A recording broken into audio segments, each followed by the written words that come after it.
Shavua Tov, on se retrouve comme chaque semaine avec le Rav, on va l'appeler comme ça maintenant à chaque émission, le Rav des frigos, le Rav Brandt. Bonjour Rav Brandt. Bonjour. Bienvenue, Shabbat Shalom. Shavua Tov. Shavua Tov, comment s'est passé Shabbat? Merci, très bien. Ouais, t'as mangé ton petit gefilte fish? Non, j'étais un peu angoissé de l'histoire de la semaine dernière. Ah oui, tout le monde est angoissé, on attend la suite, parce que maintenant il y a saison 1, saison 2, c'est épisode 1, épisode 2. Et en plus aujourd'hui, la paracha de la semaine, alors si je me trompe pas, c'est Miketz. Exactement. Ok, qui n'a rien à voir avec Miketz et Mini, qui sont deux personnages qui ne sont pas dans la paracha et que tu ne connais pas, bien entendu. Alors, la paracha Miketz, elle se passe dans deux endroits différents, donc faut suivre. On est dans deux lieux géographiques différents. On a Israël et l'Égypte. D'accord. On a eu la semaine dernière Yehuda avec Tamar, l'histoire qui s'est passée en Israël. En parallèle, on a eu l'histoire qui s'est passée avec Yosef et la femme de Potiphar, et Yosef qui va en prison. D'accord. Et là, on continue la paracha en parallèle. En Égypte, ce qui va se passer, c'est que Paro va rêver, et Paro, c'est Pharaon. Pharaon, le roi d'Égypte, va rêver. Il n'y a personne qui va pouvoir lui résoudre son rêve. Et on a notre petit Joseph qui était en prison à cause de Potiphar. Et Paro va entendre de son ministre qu'il y a un jeune juif qui sait résoudre des rêves, et il va venir chez Paro, il va lui résoudre son rêve. Comme tout le monde sait, il va lui dire, il y aura l'abondance 7 ans, après la famine 7 ans. Paro prend Yosef, le sort de prison, et il va devenir... Son conseiller, la main du roi. Puisque son conseiller est le numéro 2. Ok, la main du roi. La main comme du dans Game of Thrones, la main du roi. Mais tu connais pas, c'est pas grave, tout le monde connaît Game of Thrones. La main du roi avec le petit rond et la petite, le petit pic. Donc c'est lui qui va prendre toutes les décisions pour l'Égypte. Il va gérer l'Égypte. Sachant que l'Égypte à l'époque, c'est vraiment... c'est l'Empire mondial. C'est l'Empire mondial. Donc l'Égypte qui est gérée par Yosef, il y a l'abondance, il va prendre le blé de tout le pays et il va tout emmagasiner sous le nom du roi. D'accord. Et après 7 ans, il y a la famine qui commence. Et bien sûr, tout le monde a faim, on va voir Yosef. Donc Yosef, là, on est en Égypte. Parallèlement, l'histoire continue en Israël. Qu'est-ce qui se passe en Israël? La famine. Donc, Yaakov appelle ses enfants et il dit, il faut amener à manger. Et il y a une phrase dans la paracha, Yaakov dit, j'ai entendu ki yesh shever bemitzraim. Shever, ça veut dire quoi? Shever, ça veut dire cassure, mais ça veut dire aussi, il y a à manger. Il y a de quoi se nourrir. En Égypte. Ici, en Égypte. Donc, il faut aller. Donc Yaakov demande à ses frères de descendre en Égypte. D'accord, c'est comme ceux qui travaillent avec la France aujourd'hui. Ils voient qu'ils n'arrivent pas à bosser en Israël, donc ils travaillent avec la France pour... Oui, mais pas sur Internet, là, il fallait descendre. D'accord, ils n'ont pas il commandé fallait y aller, par Internet. Donc ils descendent, les 10 frères descendent. Binyamin, c'est le petit, ne va pas. Yosef est déjà en Égypte. Les 10 frères descendent en Égypte chercher à manger. Donc les 10 frères, sauf Benjamin. Et sauf Yosef qui est déjà là-bas. Qui est déjà là-bas. Et c'est pas assourd de quitter Israël pour des raisons de famine? On a le droit. Même Avram, il a quitté pour des raisons de famine. On peut. Pour manger, pour la parnassa, pour se marier et pour la Torah, on a le droit de quitter Israël. D'accord. 3 raisons. Mais bon, restez, hein, c'est mieux. En tout cas, ils descendent en Égypte et ils commencent ce que tu aurais dit un film. Au lieu de leur donner à acheter du manger, ils sont questionnés, comme au Shabbat, qui vous êtes, d'où vous venez, toute l'histoire. Ils sont amenés dans la maison du roi, ou la maison de Yosef, avec des questions difficiles. Mais Yosef les avait déjà repérés à ce moment-là? Yosef avait repéré, mais eux ne l'ont pas repéré. D'accord, parce qu'il a changé. Il a changé. Ils l'ont lâché, il avait 17 ans. Aujourd'hui, il doit avoir la quarantaine, quoi. Aujourd'hui, il a 30 ans. 30 ans bien tassés.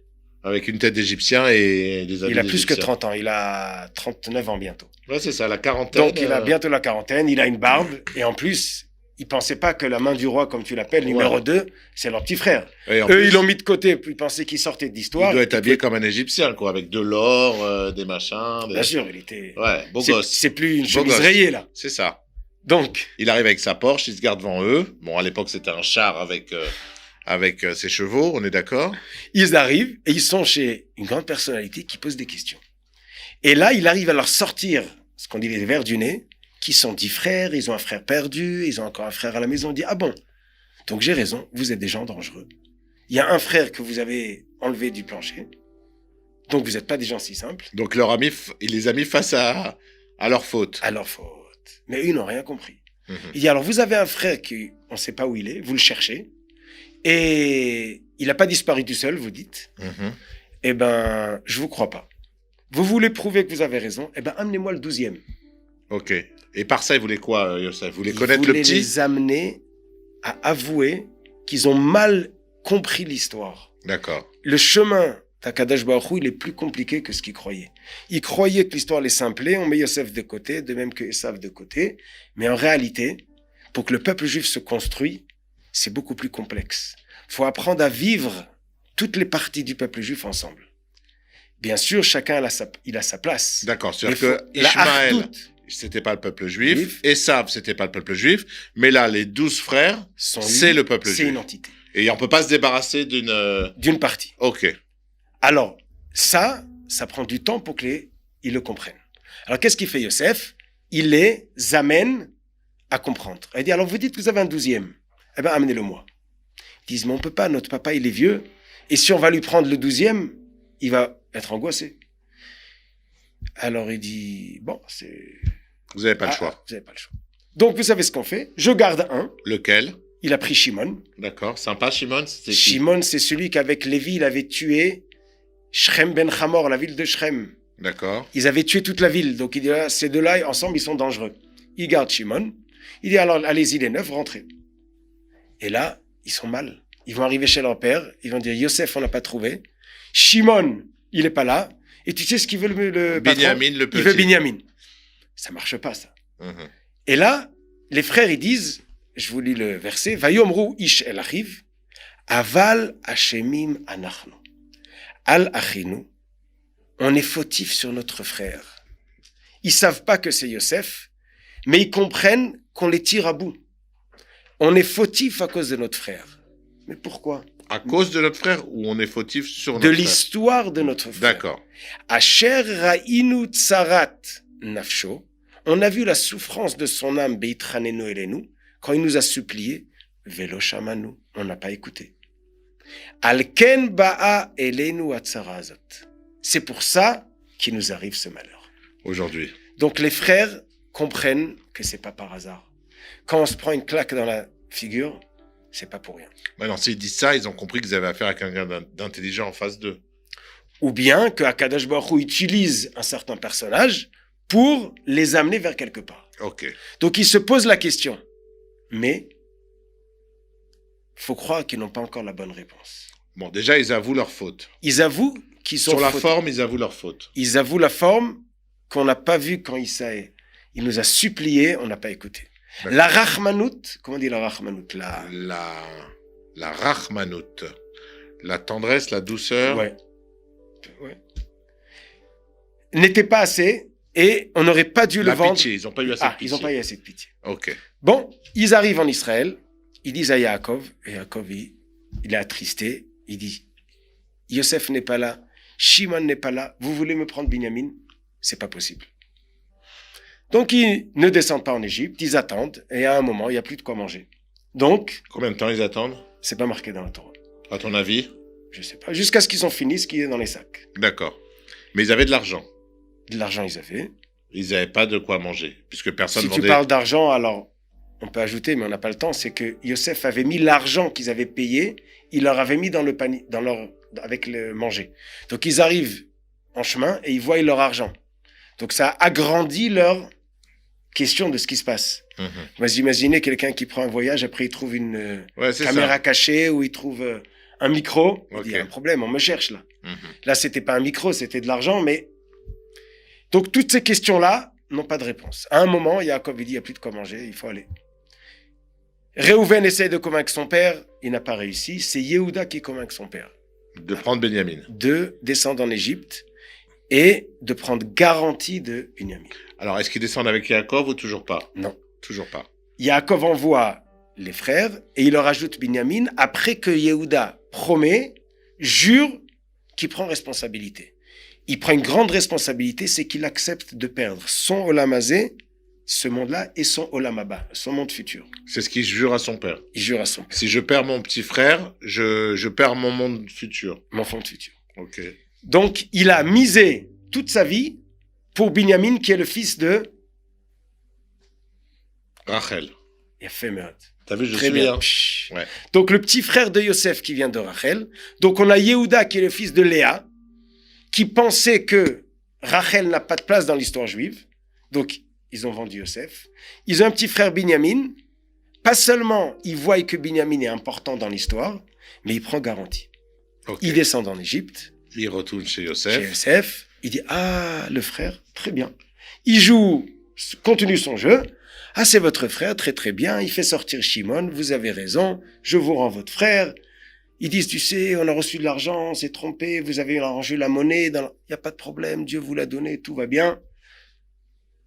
Ça a l'air que l'histoire s'est arrangée. Il leur a rendu Shimon, il a rendu Binyamin, il leur remplit les sacs et ils s'en vont. Les frères, ils rentrent, ils disent, voilà, on a gagné. Donc on avait raison. Ils rentrent. Vers Israël. Chez Yaakov. Ils ont dit, c'est bon, on a fait tchouva de la façon qu'on a vendu Yosef. Ça nous a été peut-être pardonné par nos souffrances. Puisqu'on est là. Voilà. On n'a pas trouvé Yosef. Peut-être qu'il ne faut pas le trouver.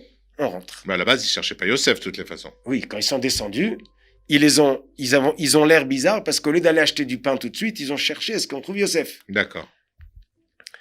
Et Yosef, bien sûr, continue son projet. Il dit à son fils Ménaché, tu prends mon verre, mon verre de kidouche. Oui, mais mon verre de sorcellerie, puisque l'Égypte, c'était des sorciers. Ouais. Tu le mets dans le sac de Binyamin. Les frères voyagent vers Israël et hop, il y a quelqu'un qui galope. Arrêtez-vous, il y a un problème. Ils ne sont pas encore arrivés chez Yaakov. Ils ne sont pas arrivés chez Yaakov. D'accord. Qu'est-ce qui t'arrive, monsieur? Vous nous avez piqué le verre, ils sont accusés, ils fouillent le verre, ils ne trouvent pas le verre, que chez Binyamin. Et là, il dit, mais vous n'êtes pas sympa, hein? On vous a donné à manger, on était gentils. On vous encaisse pas. On vous encaisse pas, et vous nous prenez le verre de notre vice-roi. Et encore, on a une fausse preuve, comme Yosef avec la chemise. Encore, Razak, t'as vu, hein? Il y a encore dans la main quelque chose. Vous avez chez vous quelque chose à nous. Et c'est une fausse preuve. Et là, les frères, ils sont complètement perdus. Ils engueulent Benjamin. Espèce de petit voleur, pourquoi t'as pris ça? Non, ok. Ils sont très mal. Et Ménaché, alors il dit, prends celui. Au début, il a dit, celui que tu trouves le verre, tu le prends. Et là, ils disent, on rentre tous. Ils viennent tous en Égypte. Yosef, il dit, c'est pas joli ce que vous faites. En même temps, c'est joli ce qu'ils font. Ils n'ont pas lâché Benjamin. Ils auraient pu le lâcher. Bon, prenez-le, celui le voleur. Alors, nous, on se casse. Mais comme il avait promis. Il a promis, il peut pas rentrer. Exact. Il aurait dû Yosef, ça, il a pu le vendre. Ouais. Mais là, il peut plus le laisser. Ok. Donc, ils descendent. Ils disent à Yosef, on a fauté. Dieu a vu la faute de tes serviteurs. Une deuxième fois où ils font tchouva. On a fauté, Dieu a vu notre faute. Mais là, il se passe quelque chose. Quelle faute? La vente de Yosef? C'est pas possible. Ils se disent, on s'est pas trompé d'avoir vendu Yosef. Puisque c'est qui est accusé? C'est Binyamin. Et Binyamin n'était pas à la vente quand ils l'ont vendu. Donc, c'est pas pour punir. C'est pas pour punir la faute de Yosef. Donc, ils disent, donc c'est pas ce problème-là. Alors? Donc, la paracha finit, qui sont bloqués, et il leur dit, vous pouvez rentrer, mais Binyamin reste ici. Là, ils ont dit non. Et on peut pas. On a déjà fait la connerie une fois, on va pas la recommencer une deuxième fois. Donc, les frères, à Kadesh Baruch Hu les bloquent. Si on récapitule, ils ont vendu Yosef, ils croyaient qu'ils avaient raison. Ils se sont fait attraper la première fois, ils ont fait tchouva, on n'a pas eu assez de pitié.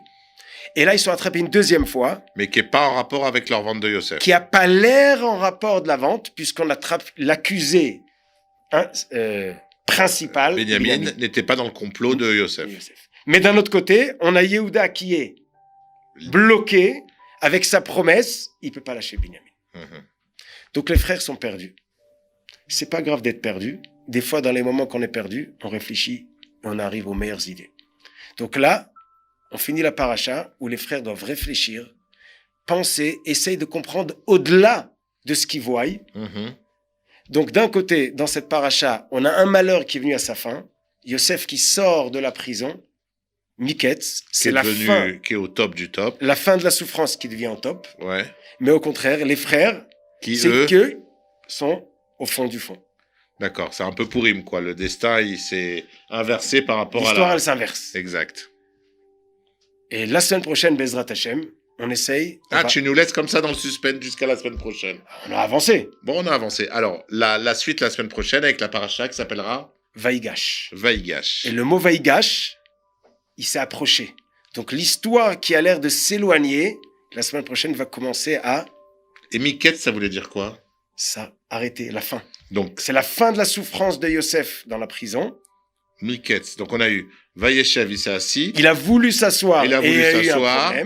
Miketz, la fin de la souffrance de Yosef de la prison. Mais il y a un développement un peu spécial avec les frères. Et Vaïgash, la semaine le prochaine. Rapprochement. Alors, Shabbat Shalom et à la semaine Shabbat prochaine. Shalom, à la semaine prochaine.